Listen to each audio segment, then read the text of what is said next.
Bismillahirrahmanirrahim. Assalamualaikum warahmatullahi wabarakatuh. Alhamdulillah nahmaduhu wa nasta'inuhu wa nastahdihi wa nastaghfiruh. Na'udzu billahi min shururi anfusina wa min sayyiati a'malina. Man yahdihillahu fala mudilla lahu wa man yudlilhu fala hadiya lahu. Ashhadu an la ilaha illallah wahdahu la syarika lahu wa ashhadu anna sayyidana wa nabiyyana Muhammadan 'abduhu wa rasuluh. Allahumma aftah alaina hikmataka wanshur alaina min khazaini rahmatika ya arhamar rahimin. Allahumma rabbi shrah lana sudurana wa yassir bihi umurana wa hlul 'uqdatan min alsinatina yafqahu aqwalana. Amma ba'd. Muslimin, sahabat-sahabat yang dikasihi sekalian, alhamdulillah, syukur pada Allah SWT dengan limpah kurnianya pada malam ni dapat kita bertemu lagi. Kali pertama kan rasanya? Kan kali pertama kan? Selepas daripada cuti 4 bulan tadi kan? Jadi mudah-mudahan Allah SWT kurniakan kebaikan kepada kita dalam apa juga keadaan, dengan ujian yang merupakan nikmat ataupun musibah. Mudah-mudahan iman kita sentiasa bertambah dengan keadaan itu. Jadi kita sambung kitab kita, iaitu Riyadhus Salihin jilid yang pertama ni, iaitu dalam hari ni insya-Allah hadis yang terakhir dalam bab yang ke-32, iaitu babu fadli dha'afatil muslimin wal fuqara'i wal khamilin, iaitu bab iaitu memberikan kelebihan atau keutamaan kepada orang yang lemah, fakir dan juga orang yang tidak masyhur. Maknanya dalam bab ni disuruh kita memuliakan semua manusia, menghormati, memuliakan mereka, jangan pandang rendah, terutama kepada orang fakir, kan. Tentang di miskin kita pun lebih kurang lebih yang dia kan. Tadi ataupun orang fakir, orang yang lemah, ataupun orang yang tidak masyhur. Itu dia. Tidak masyhur. Jadi hari ni insya-Allah hadis yang terakhir ataupun hadis yang ke-8 dalam bab ni.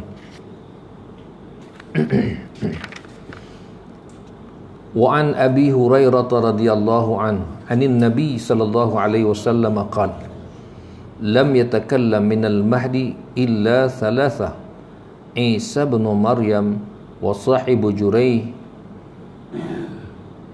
وكان جريه رجلا عابدا فاتخذ صومعة فكان فيها فاتته أمه وهو يصلي فقالت يا جريه فقال يا رب أمي وصلاتي فاقبل على صلاته فانصرفت.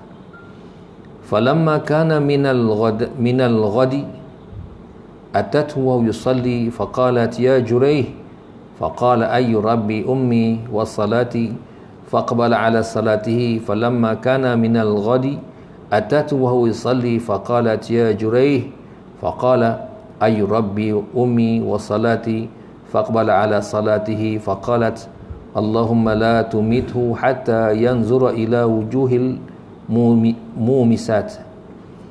فتذكر بنو إسرائيل جريجا وعبادته وكانت امرأة بغي يتمثل بحسنها فقال إن شئتم لأفتننه. فتعرضت له فلم يلتفت إليها فأتت راعيا كان يأوي إلى صومعته فأمكنته من نفسها فوقع عليها فحملت. فلما ولدت فقالت هو من جريح. فأتوا فاستنزلوا وهدموا صومعته وجعلوا يضربونه. فقال ما شأنكم؟ فقالوا زنيت بهذه البغي فولدت منك. قال أين الصبي؟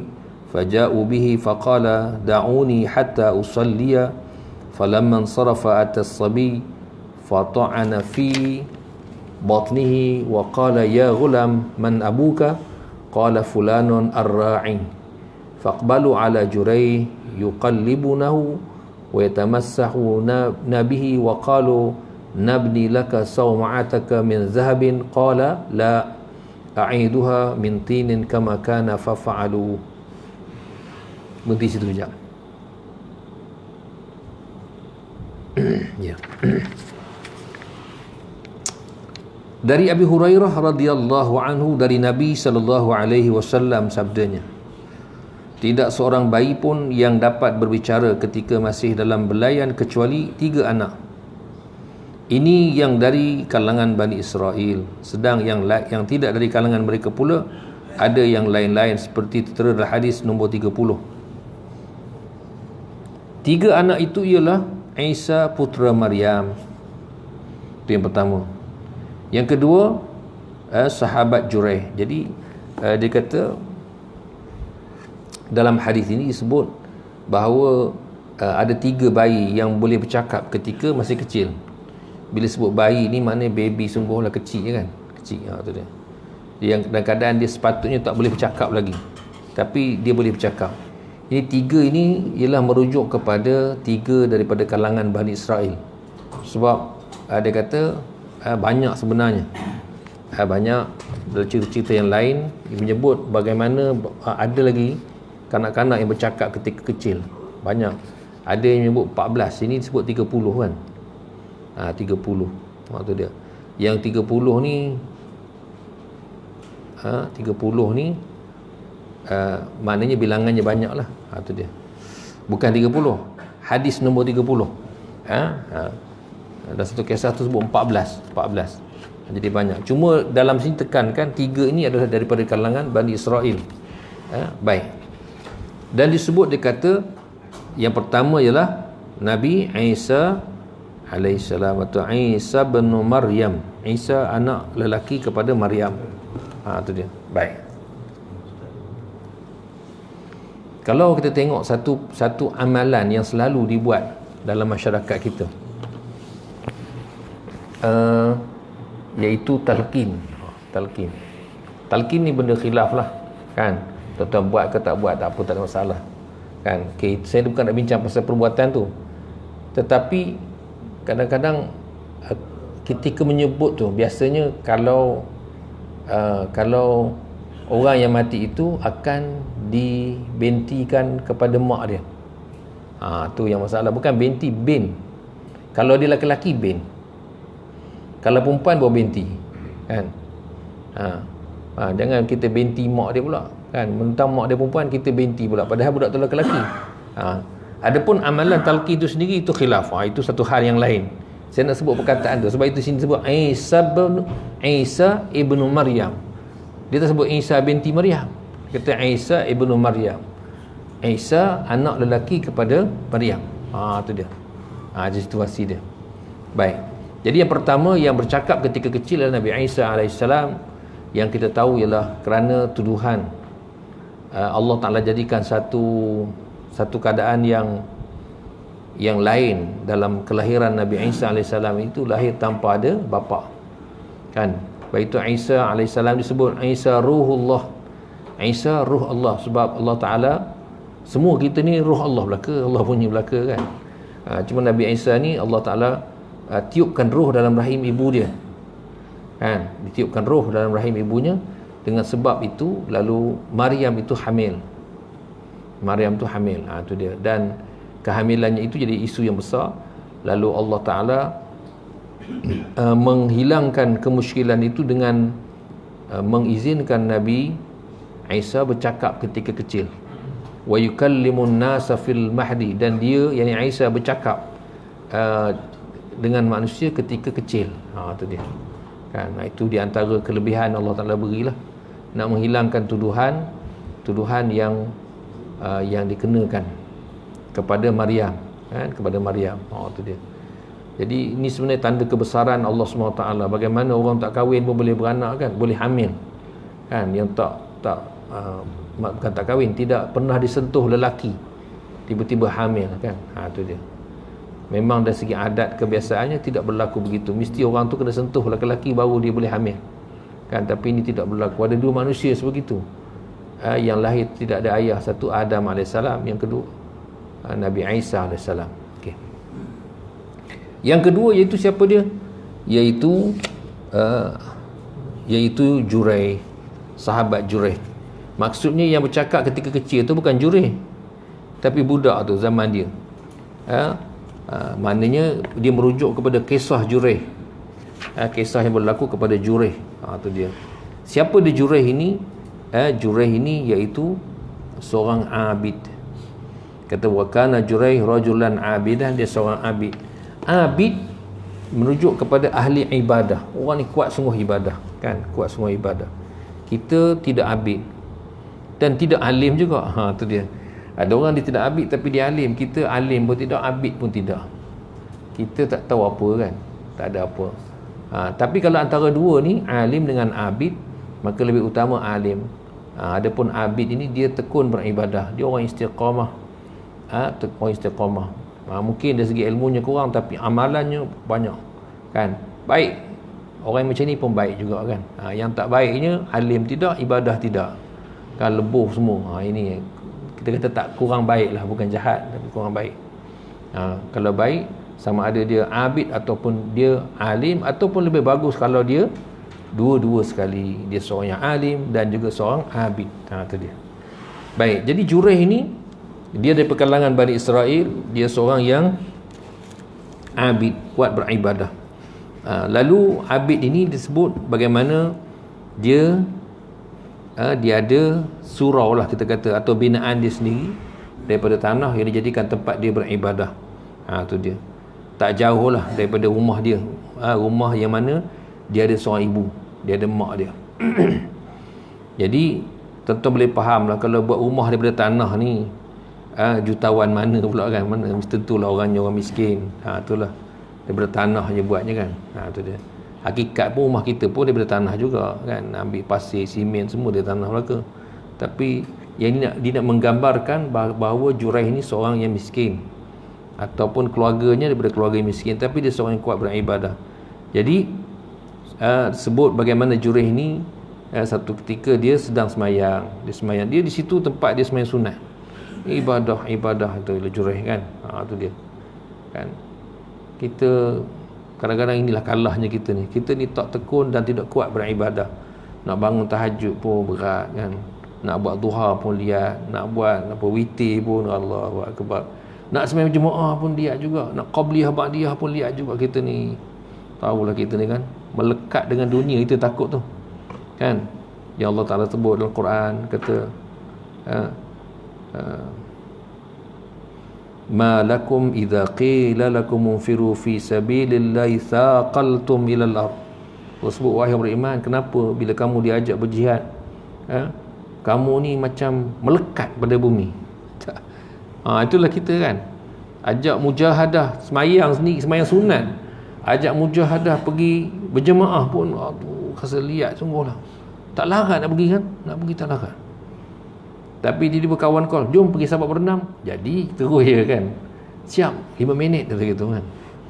Tu yalah, tuan-tuan dekat dengan highway boleh lah kan, sahabat berenam lah. Tu dia.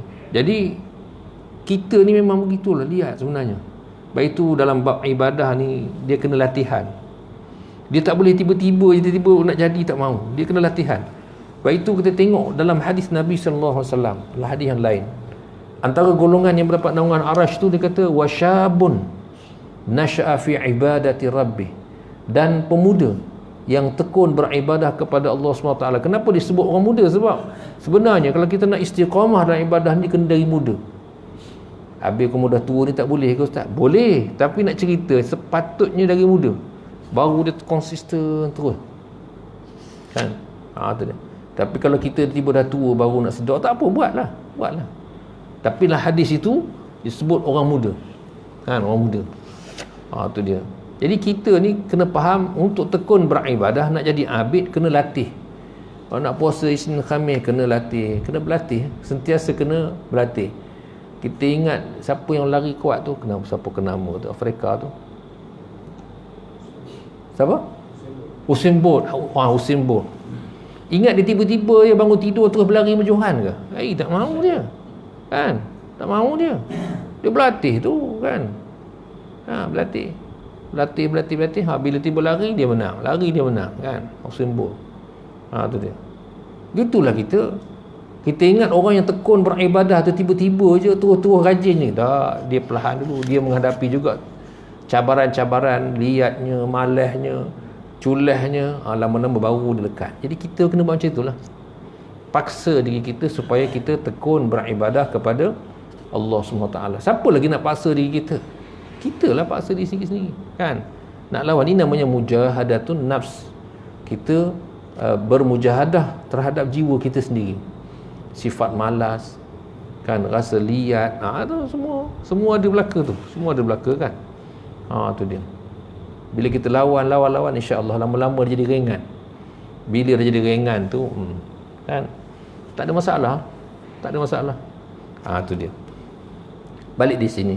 Jadi dia ada satu binaan dia sendiri daripada tanah, macam surau lah, tempat dia beribadah. Ini Jureh, kan. Itu kadang-kadang di rumah kita pun ada ruang yang kita jadikan tempat solat. Ada ruang, kan. Bukan suruh buat surau kat rumah sampai tak datang surau sini, bukan. Ada ruang solat. Nak buat surau pun tak salah kat rumah, tapi jangan sampai tak datang surau sini pula, kan. Itu kalau nak sembahyang di rumah je lah, pada waktu-waktu tertentu, malam dan sebagainya. Tu dia. Bila dah tak datang surau besar, tak betul tu, kan. Tu dia. Kadang ada orang dia suka sembahyang bilik, kan, kerana pejabat, okey, ada surau tapi dia sembahyang kat pejabat dia, kan. Ni dah tak betul dah ni. Tak betul, kan. Kami pun macam tu, berlaku macam tu. Mula buat surau dah ada surau. Tiba mula satu zaman tu orang besar-besar ni dia minta surau kecil, bilik besar tu, kan. Dah ada surau besar dah, nak surau kecil pula. Sebab cikgu perempuan susah kata gitu sembahyang. Jauh, kan. Jauh, sebenarnya bukan jauh tu, nak colek tu kat muka tu, kan. Padahal nak sembahyang, kan. Tu kadang-kadang langsung tak datang ke surau dah dia. Tak ada ke surau, dia kata ya Allah, ya Rabbi, lema ni orang buat surau begitu besar belanjanya, besar pahalanya, tapi dah tak ada datang lah lema. Tak datang, seorang tak datang dah, kan. Kita pun kata sudahlah, kata gitu, kan. Lepas tu bagi elok kita roboh pula, kata senang. Sedih tu. Dulu Abang Syari duduk situ, tanah tu Syari, kan. Duduk sini, kan, Abang Syari tu. Dia bukan Abang Syari. Siapa seorang lagi Abang Syari? Tu bukan rumah, seorang lagi. Dia kerja PAL, siapa nama? Allah, anak dia cikgu juga tu. Tukar, dia lepas tukar kebun. Tak apa namanya. Bukan, ada seorang lagi. Orang tenam juga. Ada, Allah. Dia pandai tanam bunga tu. Lupa dah namanya. Dia orang Sungai Manik, tapi duduk sini. Azali. Dia dulu pernah duduk di tanah itu dalam sekolah, kan. Dia pernah duduk di situ, kawasan tu, dalam sekolah. Kan dah buat surau, dah tak datang dia. Kata kacau. Bukan dia ni, orang dalam tu tak datang dah. Baru ni keluar sikit cerita. Baru ni dia mau tanya nak buat sembahyang Jumaat dah. Tuan-tuan buat sembahyang Jumaat sini? Belakang tak buat juga. Tuan-tuan memang suka jauh-jauh, kan. Suka jauh-jauh. Yalah, tapi jauh, kan. Masjid jauh, sana pun jauh. Cantik dah sini tu, tengah tu. Tak apalah. Kami tanya, sekolah tanya, kan. Bila tiba telefon sekolah, nak buat tak? Kalau tanya saya tak nak. Tanya bos pun tak nak, kan. Kita tahu orang tak datang situ, sembahyang Zuhur tak datang, nak sembahyang Jumaat tak payahlah, kata, kan. Tak payah. Kita kata Allah, itu yang kita kena fikir, kan. Tak datang. Bayangkan zaman Nabi SAW, masa dia mau nak buat surau kecil tu, dia cakap tak boleh buat. Kenapa? Tinggi surau. Kenapa, kan? Marah. Tak boleh. Zaman Nabi larang tau. Dah ada Masjid Nabawi, ada sahabat tu duduk jauh daripada masjid. Dia minta izin Rasulullah nak pindah rumah dekat. Nak pindah dekat dengan masjid. Nabi kata jangan pindah. Kamu duduk tempat kamu. Kan? Itu. Kamu yang sikit sebesar ini, yang satu pagar ni pun kamu tak boleh jalan kaki. Kereta kamu begitu canggih sekali pun tak boleh sampai. Sudah dah, kata dia ni. Langsung tak datang lah, habis. Itulah sedih rasanya kan. Sedih. Itulah cerita. Jadi balik di sini. Kalau tuan-tuan nak buat surau di rumah, buat. Tapi jangan sampai tak datang surau yang ada. Di rumah tu untuk sembahyang sunat je. Jadikan dia tempat tu sembahyang sunat. Okey, silakan. Sembahyang duha, nak qiyamul lail, nak apa, okey, buat di rumah. Tapi sembahyang fardu kita berjemaah di sini. Itu kena ingat tu macam tu. Kecuali lah hujan apa semua kan. Kadang-kadang biasa tu di sini. Jadi jureh itulah dia buat. Dia sembahyang sunat. Cuma ketika dia sembahyang tu, dia oleh kerana dia tak putus-putus dia sembahyang, jadi mak dia berhajat kepada dia. Kita tahu bila sebut ibu ni, dia macam-macam hajat dia kan. Terutama bila dah berusia, dia macam-macam nak mengadu, nak minta tolong itu, minta tolong ni kan. Jadi bila dia tengok pergi panggil jureh tengah sembahyang kan, tu dia. Dan jureh berkata kepada, dalam hati dia kata ya Allah, dia kata ini mak aku tapi saya lebih suka sembahyang. Dia dengar mak dia panggil, dengar, bukan tak dengar kan, dengar, tapi dia lebih suka sembahyang. Tu dia. Kita yang ni pun kacau juga ni, sembahyang bawa telefon kan. Bila bunyi tali dah lupa tutup lah tu. Bunyi tu macam satu hal tu kan. Dan kita tahu bunyi ni sudah. Ini member ni telefon ni, member lama ni, member yang ajak ngopi telefon. Sebab dia bunyi dia lain kan. Dah tak khusyuk dah sembahyang kita kan. Tu dia. Jureh dengar mak dia panggil, tapi dia kata ya Allah, dia kata aku sedang salat ni. Ni mak aku yang panggil, tapi aku lebih suka salat. Sampai 3 kali berlaku begitu kan. Mak dia balik panggil lagi, begitu juga. Dia seolah-olah dia mengutamakan salat daripada ibu dia, sedangkan salat itu adalah salat sunat. Tu dia. Baik. Kemudian sampailah akhirnya mak dia mana terasa hati. Terasa hati. Tu dia. Maknanya kita tahu hati ibu ni kan, bila sebenarnya kita pun kadang-kadang satu benda yang Allah Ta'ala jadikan fitrah lah. Tuan-tuan yang dah berkeluarga, dah ada anak kan, kita tahu kadang-kadang tiba-tiba sensitif di hati kita kan. Bukan ada apa pun, sensitif, sangat sensitif kan. Bukan dengan sebab anak kita tengking kita, tak. Kadang-kadang sikit je hal kita sentuh. Kadang-kadang tinggi ke suara, sikit je kita dah lain macam dah rasa. Kita tak beranak tuan-tuan, kita tak beranak. Yang beranak bini kita. Bagaimana perasaan seorang ibu bila anak yang pernah dia lahirkan panggil tak menyahut kan. Saya ada sahabat tu, dia panggil telefon, cerita anak dia lari kan. Kita pun Allah nak cakap apa, dia cerita sampai dia menangis. Anak dia lari gitu. Tapi bukan lari jauh kat sini kan, kata. Tapi dia tak ada kata aku tak nak cari dah anak aku, dia kata. Nak cari dah. Tak cari. Kan? Dia macam terasa hati sangat. Terasa hati kan. Memang ibu macam itulah jiwa dia kan. Bayangkan ini panggil je, kan, panggil je, anak dia tak menyahut. Tu dia. Lalu sampai hati ibunya terluka, lalu ibunya berdoa kepada Allah. Ini yang bahaya ni. Sebab itu kita nak jaga ibu ni, sebab dia adalah syurga kan. Dia adalah syurga. Orang yang ada ibu, ini syurga dia. Buat baiklah sampai sama ada siapa yang dulu tak kira kan, tapi kita doa kebaikan, sebab inilah syurga kita. Jadi akhirnya sampai keluar daripada mulut mak dia berdoa kepada Allah. Allah kata jangan kau matikan anak aku ini, melainkan sampai dia dapat melihat wajah-wajah pelacur. Sampai begitu doa dia. Kita biasa dengar cerita tanggang kan, tanggang. Tu. Nanya kisah-kisah itu dia ada benarnya. Benarnya kan. Tu dia. Memang doa ibu ni mustajab. Kan, perkataannya adalah doa dan sangat mustajab. Sebab itu kita kena jaga-jagalah. Jaga-jaga. Sampai ada satu hadis Nabi SAW naik mimbar. Dia ada 3 anak tangga Nabi naik. Salah satu bila Nabi naik, Jibril membisikkan kepada Nabi SAW, dia kata binasalah orang yang ibu dan bapanya masih hidup tetapi tidak menjadi jalan kepada dia untuk masuk syurga. Mak ayah dia hidup tapi dia tak ambil faedah untuk dia masuk syurga dengan sebab mak dan ayah dia ada. Maknanya buat baik pada mereka kan. Dan kita tengok perintah untuk berbakti kepada mak ayah ni dia setanding dengan perintah menjaga akidah kita, sembah Allah. Wa'budullaha wa la tusyriku bihi syai'a wa bil walidaini ihsana. Tengok benda tu sama tu.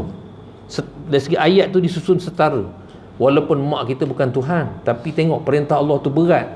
Nak tunjuk Allah kata sembahlah Allah, jangan sekutukan dia dengan sesuatu, dan kamu hendaklah buat baik kepada kedua ibu bapa kamu. Sama tu, kan? Tuan-tuan nak faham macam inilah kita duduk, katakan tuan-tuan ni satu majlis besar. Ni duduk atas pentas ni. Kan? Kita ada orang besar datang, tak kira lah Hadun ke siapa datang besar kan. Kita ni hanya orang biasa sini. Tak kira lah pengurusi tu, pengurusi ni kan. Orang sebut dalam salutasi orang sebut yang berbahagia datuk ni Adun. Yang yang dikasihi sebut nama kita.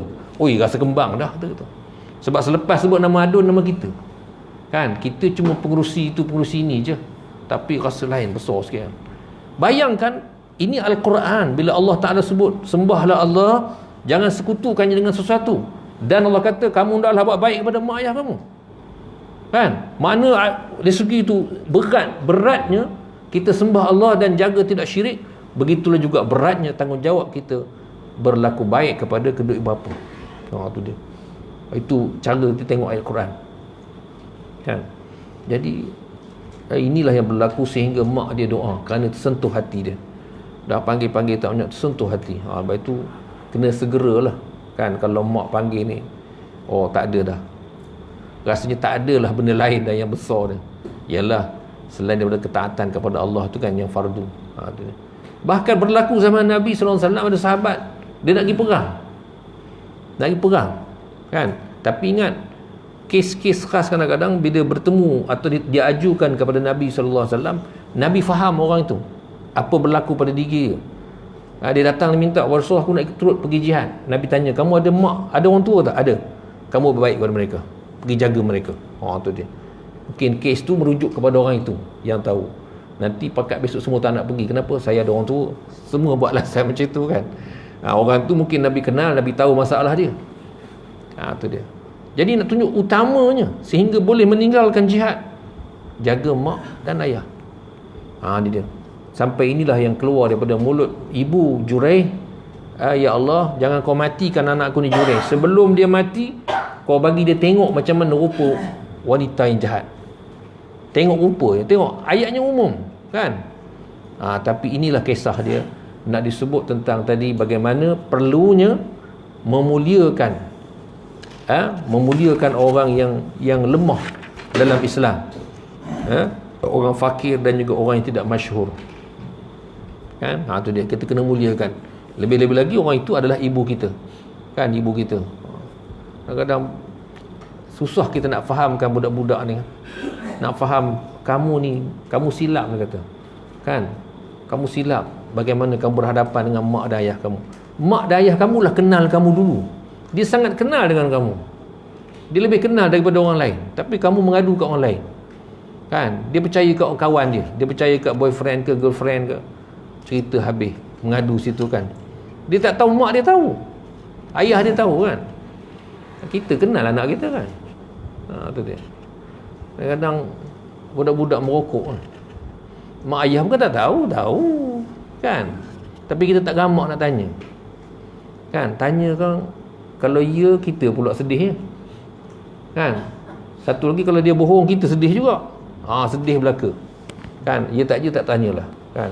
Tu dia, tak tanya, kan? Bukan takut nak tanya, tapi kita fikir apa tindak balas dia bila tanya tu, kan? Dia tahu, kita tahu sebenarnya. Itulah nak tunjuk mak dan ayah ni, kena jaga sungguh. Jadi kita ni mudah-mudahan kita jagalah lidah kita, kan? Jangan sebut benda-benda tak elok, kan, pada anak-anak kita, kan? Jagalah, walaupun kita perik macam mana pun, janganlah sebut benda tak elok. Doakan kebaikan. Dia buat jahat kat kita pun, doakan kebaikan. Tak apa. Sebab kita takut berlaku macam Juraih ni. Tu dia. Sebab ni zaman cerita ni walaupun bukan berlaku zaman Nabi SAW, tapi Nabi SAW cerita. Dan saya percaya mungkin dalam kehidupan seharian kita, mungkin kita berjumpa dengan keadaan macam ni, kan?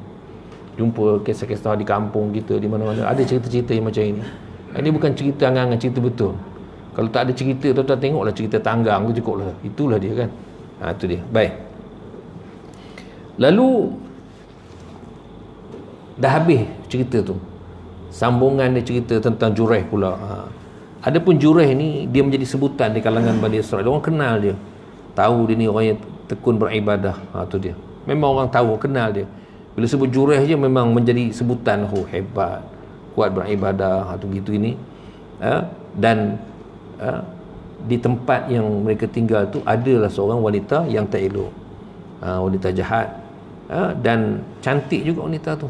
Tu dia kan.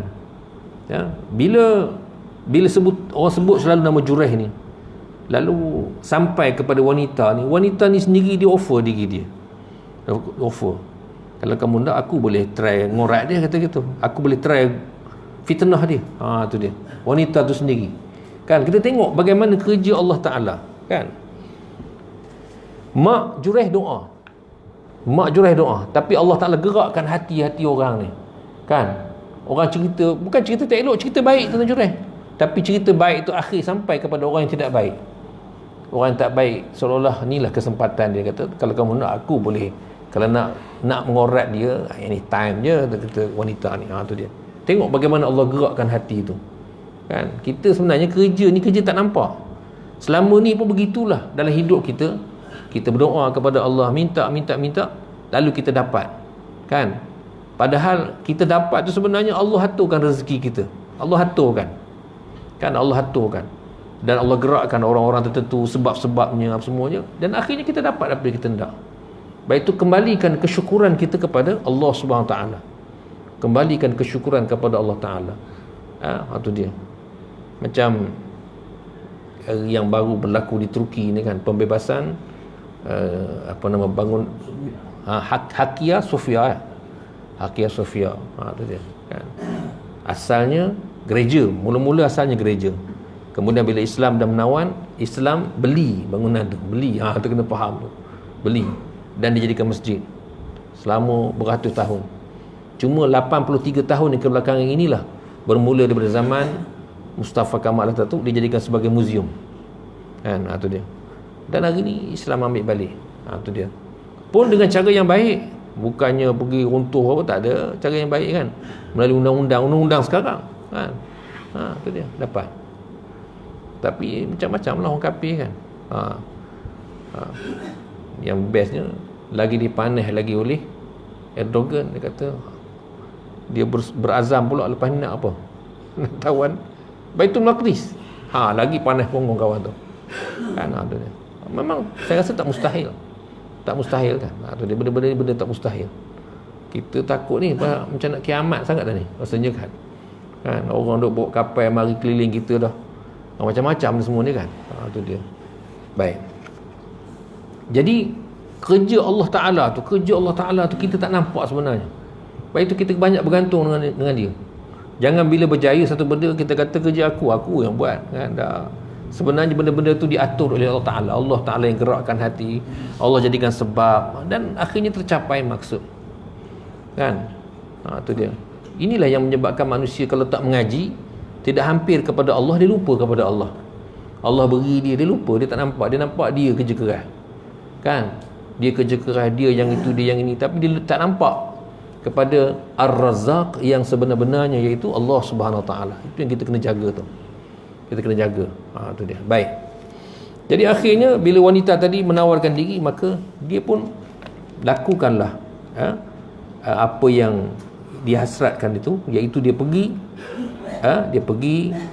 kepada, mula-mula dia pergi kepada seorang pengembala. Maksudnya lah orang yang menggembala haiwan lah. Orang biasa-biasa yang kita kata yang juga tidak ada iman. Akhirnya dia berzina dengan wanita tu, dengan lelaki tu. Dah dia memang wanita jahat, dia berzina. Dengan sebab zina tu dia hamil. Lalu dia pergi pula jumpa Jurayh. Tu dia. Dia jumpa Jurayh, dan di situlah dia setelah wanita tadi hamil, maka orang mulalah bertanya kepada dia, kamu ni anak siapa yang kamu kandung? Kan, siapa yang buat kamu begini? Lalu dia pun menunjukkan kepada Jurayh. Dia sebut ini hasil perbuatan aku dengan Jurayh. Tu dia, nampak tu kan, tak pasal-pasal Jurayh kena. Tu dia. Ini dengan sebab doa mak dia tadi kan, doa mak dia. Maka orang pun jumpa Jurayh, kemudian orang pun runtuhkan tempat ibadah dia, bahkan mereka memukul Jurayh. Jurai kena pukul. Kan kadang-kadang ni tabiat orang kampung begitulah kan. Tak ada kerja lain, pukul lah kita. Kan pukul je kerjanya kan. Yelah kadang-kadang atas dasar geram tu mah ya tu, geram. Tuan-tuan, kadang-kadang anak kita geram, kita pukul kan. Tu dia.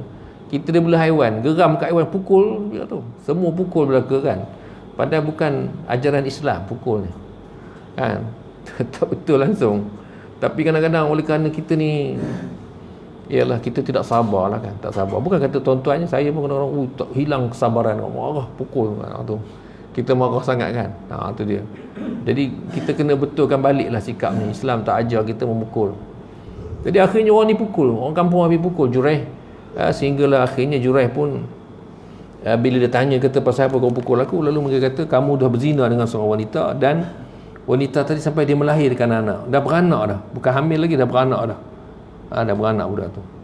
Lalu Jurai ni dia minta, dia kata kalau gitu mana anak tu, mana budak tu, bawa baby tu sini. Tu dia. Mana dengan maknya sekali lah bawa kan. Lalu Jurai pun dia kata bila dah bawa kepada dia, Jurai pun sembahyang sunat 2 rakaat. Sembahyang sunat 2 rakaat, dan dia berdoa kepada Allah Ta'ala, minta Allah Ta'ala tolong dia. Dan akhirnya dengan izin atau dengan makbulnya doanya itu, lalu dia pun tanya budak, tanya baby tadi. Ni yang jadi satu kelebihan kan. Bagaimana budak kecil boleh bercakap kan. Dia tanya, siapa bapa kamu? Lalu bayi tadi bercakap. Dia kata bapa dia lah pengembala. Tu dia kan. Tu dia, nampak tu, budak tu boleh bercakap, dan keadaan sepatutnya tidak boleh bercakap. Tapi biasa kes macam ni dia bercakap kejap itu je kan, lepas tu tak boleh bercakap dah. Kan? Tak adalah lepas tu nak temu ramah pula, kau ni hebat betul lah, kecil-kecil boleh bercakap, kata gitu. Dah sekejap itu je boleh bercakap. Lepas tu dia balik tak boleh cakap dah kan, sesuai dengan kadar fitrah dia lah. Tu dia. Lalu akhirnya orang yang memukul, orang kampung pukul dia, akhirnya mereka pun mulalah menyesal, tepuk dia, pujuk, usap-usap dia, dan mereka berjanji nak menggantikan tempat ibadah Jurai ni, ganti kita akan buat daripada emas. Tu dia kan, nak buat daripada emas. Asalnya buat daripada tanah, kita ganti, tak apa kami buat daripada emas pula kau punya ni. Lalu Jurai kata tak payah, kata buat daripada tanah je. Tu dia. Itulah dia kes yang berlaku tentang di antara tiga kanak-kanak yang bercakap ketika kecil.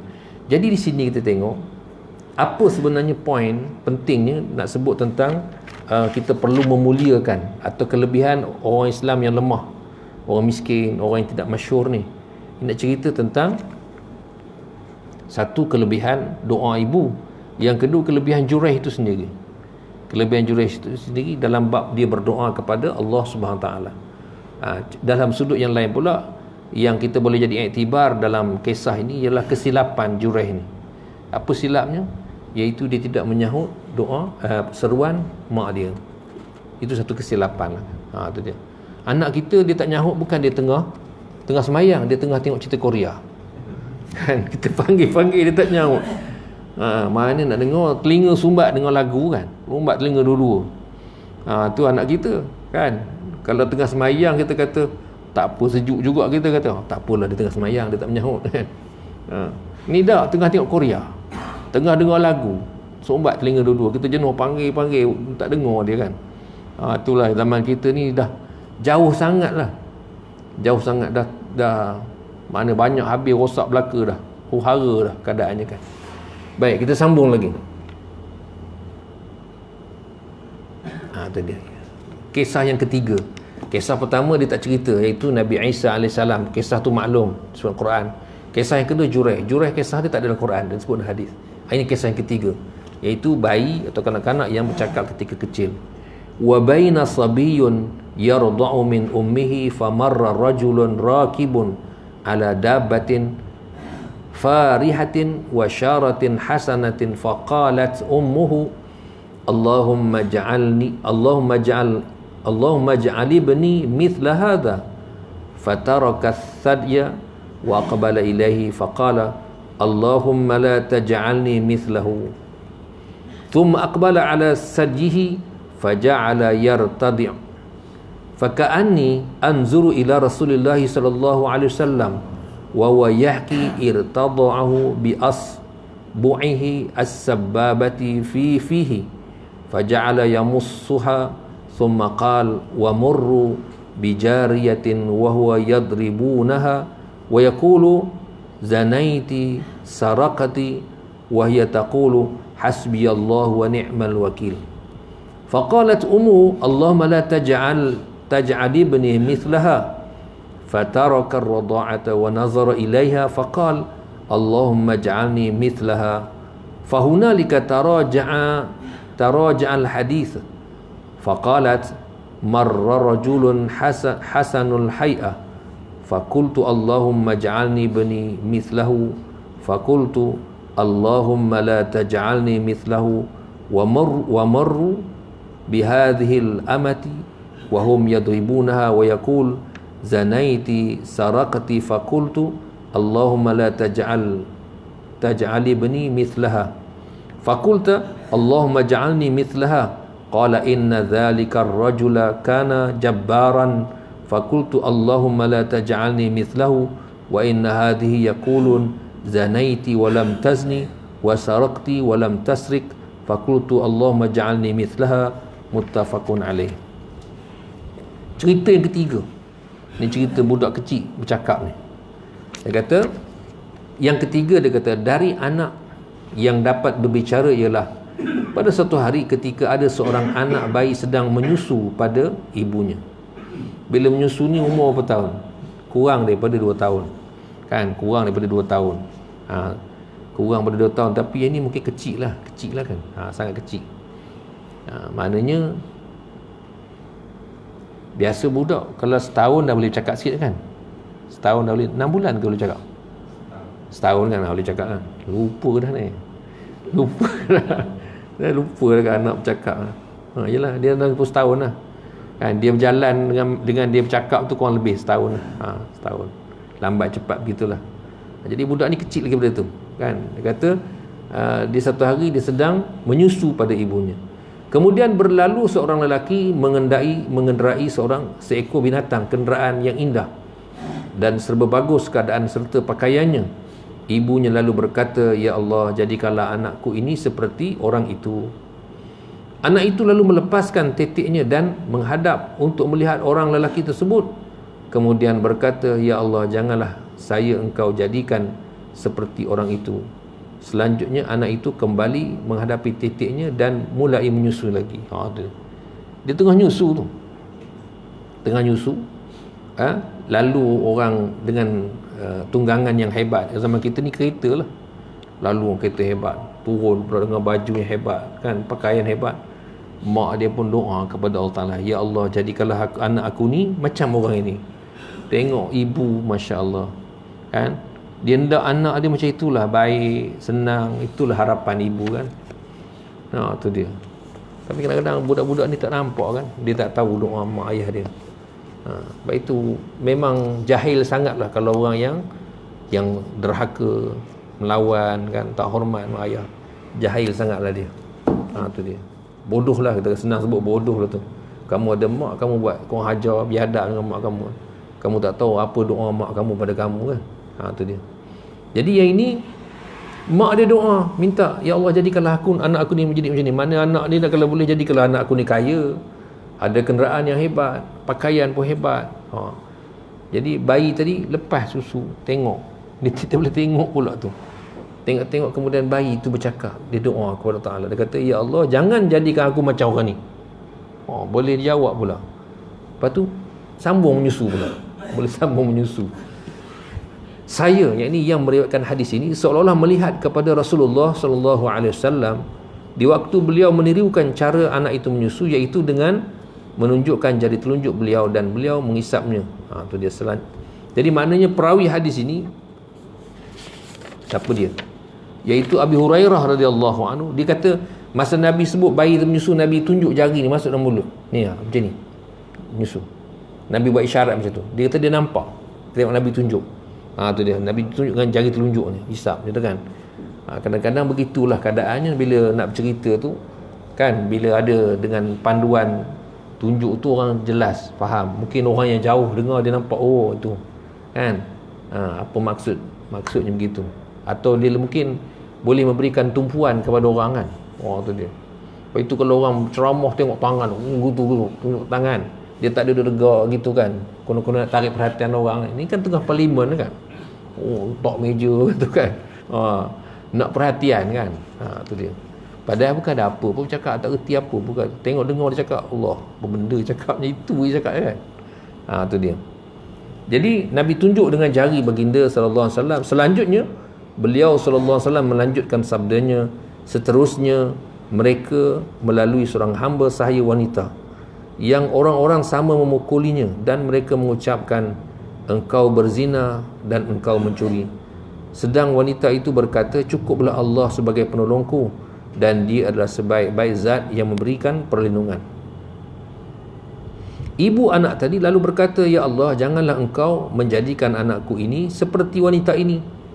Anak tersebut melepaskan titiknya lalu melihat pada wanita itu, kemudian berkata, ya Allah, jadikanlah saya seperti wanita itu. Jadi kes yang kedua pula, ada wanita yang lalu. Wanita ni dalam keadaan yang rupanya cukup daif lah. Dan orang pula kumun dia, orang dah kata kamu ni perempuan jahat, kamu ni mencuri. Tu dia. Keadaannya lekeh wanita tadi kan. Tu dia. Lazimnya begitulah, kita ni kadang-kadang mudah tertipu dengan zahir manusia kan. Sekarang orang nak merompak pun dia pakai smart kan. Dia tak pakai buruk-buruk dah. Dia tahu kalau buruk ni orang tak nak buka pintu. Pakai smart, nyamuk, pakai baju majikan sana majikan sini. Tu orang buka pintu, senang. Jadi sedangkan yang ini, kalau orang yang miskin ni orang tak peduli pun, orang pun tak nak kan. Tu dia. Jadi lalu inilah yang berlaku, orang tuduh dia mencuri bila dia tidak ada lagi alasan, tak boleh lagi alasan. Kadang-kadang manusia ni bila dia tuduh orang, dia tidak memberikan ruang untuk orang tu membela diri kan. Tuduh, jadi orang nak bercakap pun tak boleh kan. Tuduh je, tak ada bukti. Ini yang bahaya. Sehingga wanita tadi dah tak ada jawapan. Jawapan dia apa? Hasbiyallahu wa ni'mal wakil. Cukuplah Allah sebagai pelindung. Tempat aku berserah. Itulah dia. Jadi kita pun begitulah, bila dah tak ada dah, tak ada lagi nak cerita apa, itulah dia, hasbiyallahu wa ni'mal wakil. Inilah yang selalu diucap oleh orang Palestin, orang Syria. Tak ada apa dah kan. Keadaan dia macam itu.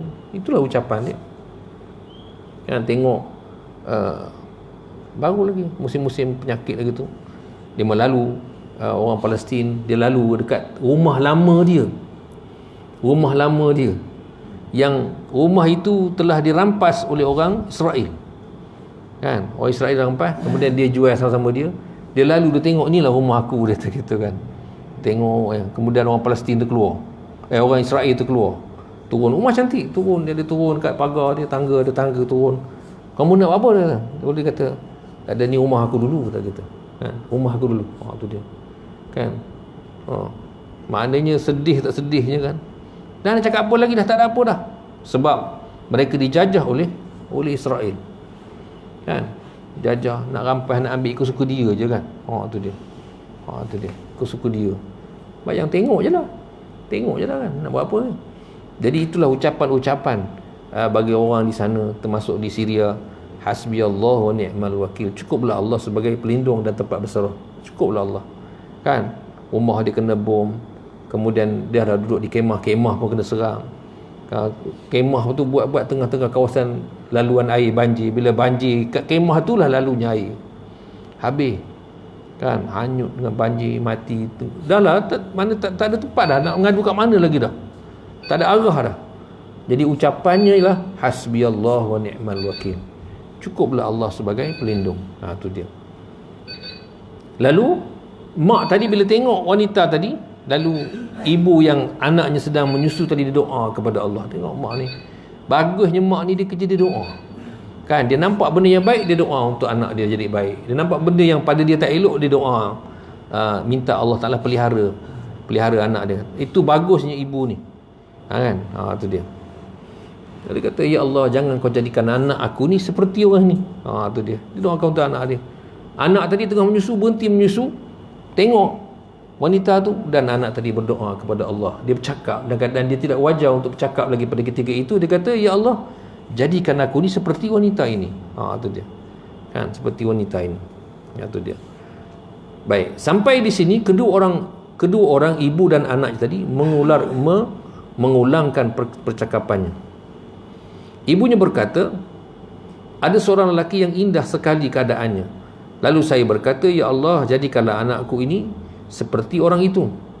Tetapi engkau berkata, ya Allah, janganlah engkau menjadikan saya seperti orang itu.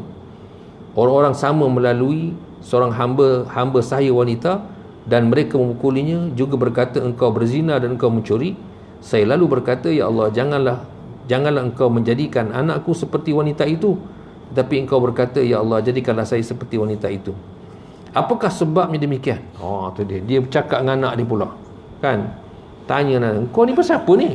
Apa masalah kau? Saya kata, kan, aku minta supaya kau jadi kaya, jadi macam ini. Kau kata tak nak. Minta kau doa lain pula, berlawanan dengan doa aku. Bila aku minta kau supaya dijauhkan, tidak jadi seperti wanita yang tidak elok, kau doa pula kepada Allah Ta'ala, minta supaya kau jadi wanita itu. Apa masalah kau?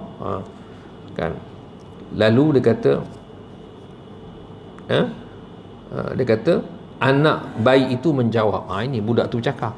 Tadi masa doa satu hal, kemudian dia bercakap, dia kata, orang lelaki itu adalah seorang yang keras kepala dalam kebatilan. Maka itu saya mengatakan, ya Allah, janganlah engkau menjadikan saya seperti itu. Tu nampak tu. Tu bahaya tu. Keras kepala. Maknanya dia degil dengan kebatilan. Dia adalah batil, buat benda-benda yang salah, dan dia berdegil dengan kesalahannya itu. Dia duk buat benda tu. Ini bahaya sebenarnya. Kita minta Allah Ta'ala lembutkan hati kita, kan, lembutkan hati kita, supaya kita ini sentiasa berada dalam kebenaran dan hidayah Allah. Selalu kita dengar doa, Allahumma arinal haqqa haqqan farzuqna ittiba'ah. Wahai Tuhan, tunjukkanlah kepada kami kebenaran sebagai kebenaran, dan dorongkan kami supaya kami ikut. Wa arinal batila batilan farzuqna tinaba. Dan tunjukkan kepada kami kebatilan itu sebagai satu kebatilan, dan jauhkan kami daripadanya. Itulah doa kita. Walaupun dia bukan doa yang maksud, tapi doa itu sangat baik kita baca, kan. Jadi maknanya kita takut kita tergolong dalam orang yang kekal dengan kebatilan, dan kita degil pula. Tu yang bahaya tu, kan. Ada orang dia buat satu benda yang salah, yang jahat, tapi dia tak degil. Dia kata, memang aku tahu salah, tapi aku belum lagi nak berubah ni. Nantilah. Dia tak degil, tapi dia masih buat lagi lah. Dia tidak mengakui benda itu sebagai benda yang betul. Dia tahu. Tapi kalau hak ni, dia buat satu benda yang salah, dan dia degil dengan kebatilan dia, maknanya dia masih lagi mengakui bahawa benda tak ada ni, betul. Dia merasakan benda tu betul. Ini yang kita takut. Bila Allah Ta'ala dah cap hati dia, jadi macam itulah. Dia nampak benda salah tu betul, benda betul tu salah. Sudah. Pelik kan kalau macam itu. Tu dia. Kalau sampai tahap macam itu, kacau. Bahaya sebenarnya. Kan, orang kata, salah kamu ni, salah. Dia kata betul. Kacau. Ini kebanyakan orang macam itulah. Kan? Dia tak nampak kebaikan, dia nampak tak elok je dia nampak. Itu hati dah keras tu macam itu. Sebab itu kita minta Allah Ta'ala lembutkan hati kita, dorong kita untuk kebaikan. Hati yang takut kepada Allah. Dalam satu doa yang maksur, Nabi kata, Allahumma ati nafsi taqwaha. Ya Allah, datangkanlah hatiku ini rasa takwa. Tu dia. Wa zakkaha, dan juga hati yang suci, yang bersih. Tu kita minta hati kita, supaya hati kita ni sentiasa suka kepada kebaikan. Dia tak bukan suka kepada kerana nafsu, tak, suka kerana benda itu benda yang betul dan baik. Kemudian anak tadi dia kata, sedangkan wanita yang orang-orang sama mengatakan padanya engkau berzina, sebenarnya ia tidak berzina, dan engkau mencuri, sebenarnya ia tidak mencuri. Oleh sebab itu saya mengatakan, ya Allah, jadikanlah saya seperti wanita itu. Muttafaqun alaih. Maknanya ada pun wanita yang dituduh sebagai berzina dan mencuri, sebenarnya wanita itu wanita yang tidak bersalah. Dia hamba, kan, dia tidak bersalah. Itu dia. Di dunia mungkin ada kasta-kasta kehidupan, hamba, kan, hamba dan orang merdeka, ataupun kasta yang tak resmi, orang miskin, orang kaya, kan, golongan pertengahan. Ni golongan ni orang ada kita katalah macam kasta yang tak resmi, kan. Orang kerja apa? Oh, kerja tu. Tu kita cebik ya pasal dia kerja tu kan. Tu dia. Tapi sebenarnya bila tiba di akhirat, warga negara syurga tu dia tak kira dah kamu kerja apa. Dia tak ambil kira kamu kerja apa. Masa kat dunia tu kamu kerja apa. Dah dia tak kira tu. Penghuni syurga ni dia tak ada kasta macam itu. Kan? Dia kasta dia berdasarkan takwa. Siapa yang tinggi takwa kepada Allah, itulah orang yang tinggi kedudukannya. Kalau boleh kita sebut kasta lah. Tingkatan dia tinggi. Kerana takut kepada Allah. Walaupun mungkin di dunia dia seorang yang rendah kedudukannya di kalangan manusia. Kan? Ramai orang yang rendah kedudukan di dunia ni. Di kalangan sahabat. Uwais Al-Qarni pun macam itu. Dia jaga kuda je kerja. Jaga kuda. Kan? Jaga kuda. Maknanya dia duduk dalam kabilah dia. Bila kabilah dia menunaikan haji, masa Umar cari dia, dia duduk di bangsa kuda. Kan? Dia tak duduk pun dalam grup kabilah tu. Sebab dalam kabilah tu orang besar-besar semua. Dia tak duduk situ. Dia bukan orang yang berada. Orang yang dipandang tinggi. Dia duduk kat kuda. Dia jaga kuda. Kuda unta. Tu dia. Itulah Uwais Al-Qarni. Tapi bila tiba di akhirat, orang macam ini dia tak ada kira kamu kerja apa di dunia ni kan. Tinggi kedudukan dia. Jadi yang anak tadi dia kata, yang wanita tadi dituduh sebagai berzina dan mencuri, sebenarnya dia bukan. Sebab itu aku doa supaya Allah Ta'ala jadikan aku seperti itu. Jadi di sini yang poin penting dalam hadis ini berkaitan dengan menyatakan kelebihan orang Islam yang lemah ni, iaitu yang zahir kita tengok sebagai orang yang rendah kan. Zahir kita nampak dia ni orang yang cukup rendah kedudukannya. Maka kita kena faham, mungkin di sisi manusia ya dia rendah, tetapi tidak di sisi Allah Subhanahu wa Ta'ala. Yang perlu kita khawatirkan ialah diri kita.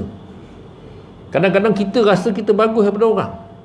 Aku bagus, aku pergi surau, dia tak pergi surau. Aku bagus, aku mengaji, dia tak mengaji. Aku bagus, kita kata begitu. Tapi hakikatnya kita takut berlaku sebaliknya. Kan? Tu dia. Kadang-kadang orang yang kita ajak pun macam itulah. Macam lah kau bagus sangat. Dia pula guna ayat tu kan. Tu dia. Kita jawab elok-elok, kita kata bukan begitu. Saya pun nak baiki diri saya. Mari kita baiki diri kita. Tu dia. Saya tak bagus mana pun. Cuma nak baiki diri. Ajak dia kepada kebaikan. Tu dia. Kan? Kalau kita nak tunggu baik baru nak buat kebaikan, tak jadilah. Kan? Patutnya kita buat kebaikan sehingga kita jadi baik. Tu dia. Sehingga kita jadi baik. Bukan nak tunggu baik baru boleh buat kebaikan. Tak. Kan? Tu dia. Orang nak kahwin, dia masa dia nak kahwin tu kan pandai pun. Kan? Dia hafal, dia pergi kursus lah, dia hafal rukun nikah, hafal tu. Tapi dia tak tahu perkahwinan tu macam mana sebenarnya. Dia pun blur, tak tahu apa kan. Tu dia. Dia tak senang kahwin ni. Perkahwinan tu dia satu universiti sebenarnya. Satu kehidupan yang berlainan. Kan?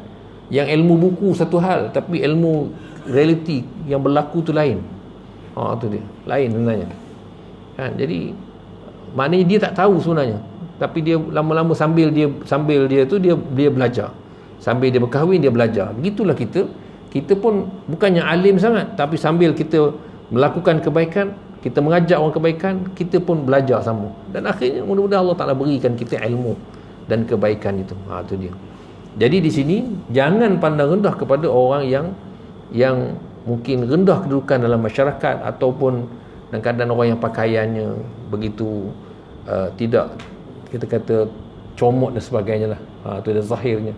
Atau orang miskin lah, senang sebut orang miskin kan. Jangan pandang rendah kepada orang ni. Kadang-kadang mereka ni hati mereka lebih ikhlas, doa mereka lebih mustajab daripada kita. Itu yang kita takut tu kan. Doa dia lagi hebat sebenarnya. Itu dia.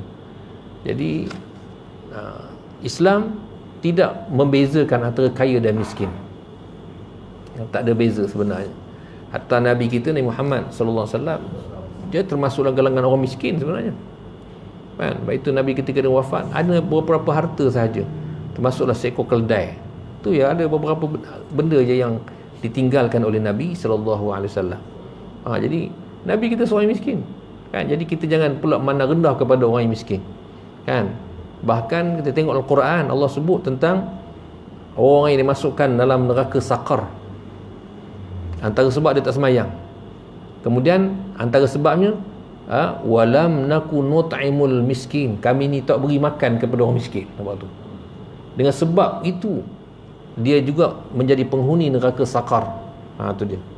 Jadi kita jangan sombong dengan kelebihan yang Allah beri kepada kita, maka kita gunakan untuk kebaikan, tolong orang lah. Tu dia.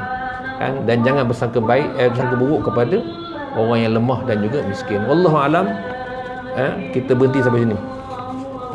Hadis bab yang ke-32 yang terakhir ni, insya-Allah lepas ni kita akan sambung bab berikutnya. Bab iaitu lemah lembut kepada anak yatim, anak perempuan dan juga orang yang lemah. Wallahu a'lam. Tuan-tuan ada nak tambah ataupun nak kongsi, silakan kalau ada.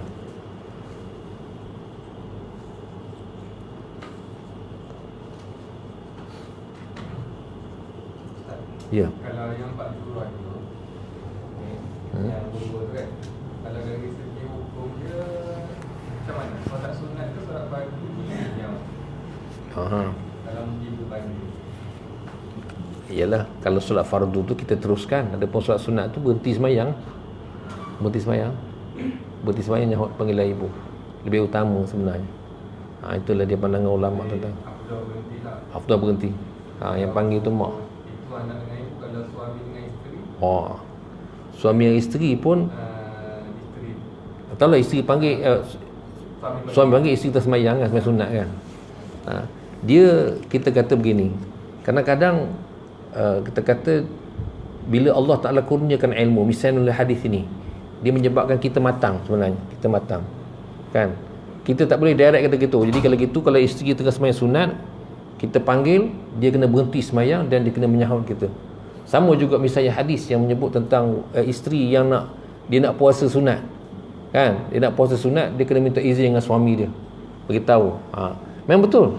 Tapi oleh kerana kematangan ilmu yang Allah beri kepada kita kan, kita dah tahu dah memang isteri ni dia puasa, Isnin Khamis memang dia puasa, maka takkanlah suami menjadi bengong pula. Masa itulah dia sibuknya kan, nak bersamanya. Dia dah tahu dah kan, siang hari pula tu kan. Oleh kerana kecerdikan umat akhir zaman, Allah beri akal, ilmu Allah bagi, boleh fikir. Sama juga kes tadi, ibu dengan anak kan. Kita ni seelok-eloknya jadilah ibu ataupun suami yang cerdik. Jadilah ibu ataupun suami yang cerdik. Ibu yang cerdik ni, kalau anak dia beribadah, dia tahu anaknya beribadah, dia takkan buat benda-benda macam ini, nak panggil anak dia. Nanti anak dia kena berhenti semayang pula. Bukan senang nak cari anak semayang ni kan. Nak cari anak racing motor senang kan. Mana anak kau sekarang ni, cik ya? Alah, tu yang tengah racing tu anak aku lah tu, gitu. Senang nak cari. Tapi nak cari anak tengah mengaji, tengah semayang, susah sebenarnya kan. Jadi kalau dia tengah semayang, janganlah kita kacau, biarlah dia dulu tengah semayang kan. Tu dia. Bukan kata-kata jarang lah zaman kita ni berlaku. Maknanya yang anak-anak ni dia abaikan bapa kalau dia semayang. Biasanya kalau dia semayang tu dijagalah mak ayah dia. Jarang berlaku macam ini kan. Tu dia. Sebab teknologi kehidupan kita dah cerdik dah sebenarnya. Dah cerdik dah kan. Tu dia. Memang tak mustahil berlaku, tapi saya rasa kita jadilah ibu ataupun suami yang cerdik kan. Bila orang nak buat baik, kita jangan halang, buat bila buat baik kan. Tu dia. Okey, jadi kalau tanya keutamaan, kena berhenti, tetap kena berhentilah. Kalau tanya keutamaan, tapi realitinya mungkin tak berlaku lah macam itu kot. Tu dia kan. Wallahu a'lam.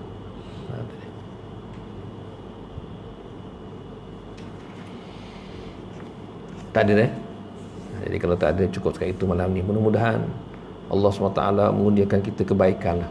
Kebaikan dengan apa yang kita lalui dalam hidup kita kan. Yalah, dengan amalan-amalan ni mudah-mudahan dijadikan kita semakin cerdik dalam tindak tanduk lah. Cerdik kan. Ibu-ibu pun nak bercakap, sebutlah benda-benda yang baik kan. Tu dia. Kadang-kadang kita ada fikir banyak kita fikir. Kita anda kalau jadi macam ni macam mana, kita fikir. Kalau boleh benda tak elok, jangan sebut kan. Tahan. Sebab takut jadi doa kan, jadi doa kan. Tu dia. Doa. Jadi memang kalau geram lepas, tapi kita ni kena jadi ibu bapa yang cerdik. Tahan, sabar. Dah itu kena kuat beramal kan. Saya ingat bila balik kampung balik, kadang-kadang kita nak balik sini malam kan. Kadang-kadang nak balik sana malam. Sebut, mak dia sebut.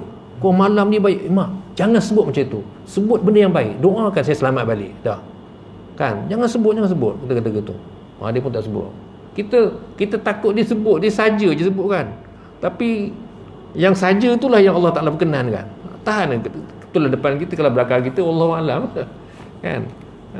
Sebab kita, memanglah dia sayang. Kasih kita sayang anak-anak, sayang keluarga kita kan. Tapi benda yang tak baik itu jangan sebut lah.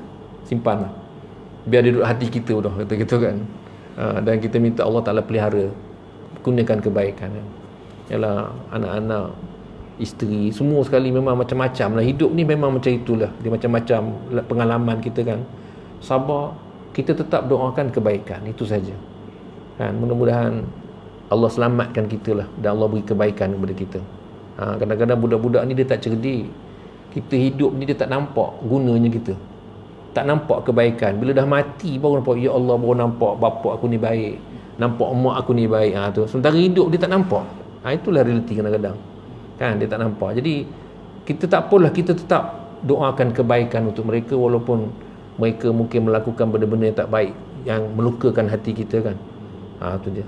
Wallahu a'lam. Susah tu, tapi itulah harapan kita kan, mudah-mudahan. A'udzubillahi minasyaitonirrajim. Bismillahirrahmanirrahim. Alhamdulillahi rabbil alamin, wassalatu wassalamu ala asyrafil anbiya'i wal mursalin sayyidina Muhammadin wa ala alihi wa sahbihi ajma'in. Allahumma ja'al jam'ana hadha jam'an marhuma wa tafarruqna min ba'dihi tafarruqan ma'suma wa la taj'al fina wa la ma'ana wa la man yatba'una syaqiyan wa la matruda wa la mahruma. Allahumma rzuqna fahman nabiyyin wa hifzal mursalin wa ilhamal malaikatil muqarrabin bi rahmatika ya arhamar rahimin. Allahumma ja'alna mimman yastami'una al-qawla fayattabi'una ahsanah. Wa sallallahu ala khairi khalqihi Muhammadin nabil ummi wa ala alihi wa sahbihi ajma'in. Alhamdulillahi rabbil alamin. Subhanallah.